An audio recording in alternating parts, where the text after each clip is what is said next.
পায়ের তলায় সর্ষে, সুনীল গঙ্গোপাধ্যায়।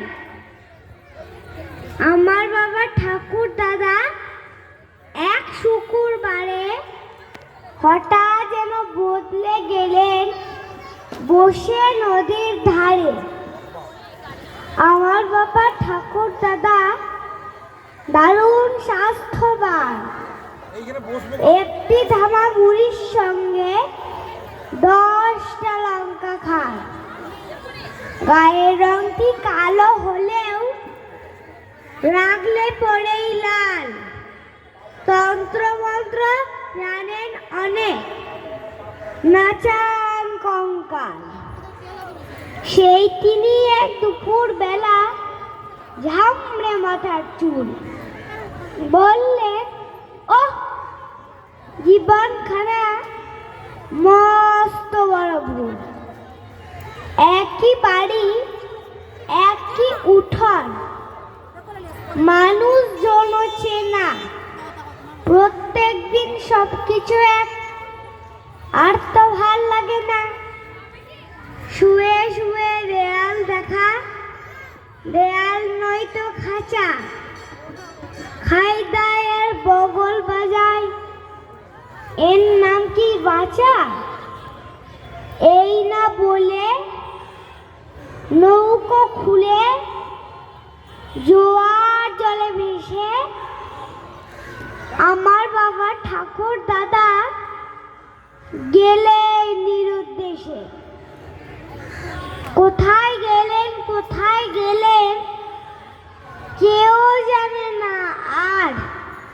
সবাই বলে গেছেন তিনি 3 সাগরের পার।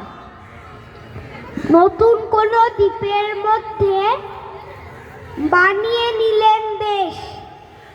তিনি রাজা, তিনি প্রজা, একলা আছেন বেশ। কেউ বা বলেন গেছেন তিনি কিউবা হনলুলু। এখন নতুন নাম হয়েছে কার ভালো কুভুলু। এক পাতির ছবি দেখে বললেন, কেইনি সুবিখ্যাত পর্যটক বিলক্ষণ চিনি। রাশিয়াতেই দেখেছি শেষ, মাথায় পাগড়ি বাঁধা। লেনিন সাহেব আদর করে ডাকেন ঠাকুর দাদা।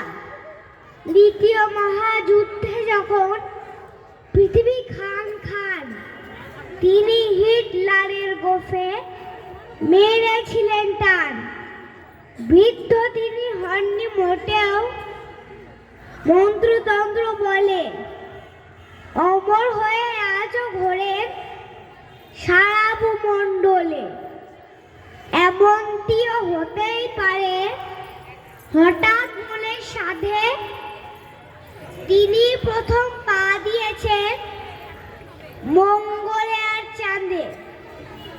স্বপ্নে আমি দেখেছি সে আজব মানুষটিকে, কেমন যেন অবাক চোখে তাকান আমার দিকে। ফিসফিসিয়ে বলেন, ওরে ঘরবন্দি খোকা, আরাম করে ব্যারাম করিস, এমন তোরা বোকা।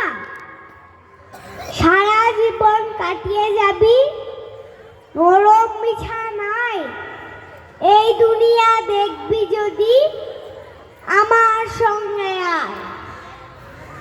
লাফিয়ে উঠি, কেউ নেই তো, শুধুই অন্ধকার। বাতাসে তবু ফিসফিসানি শুনি বারংবার।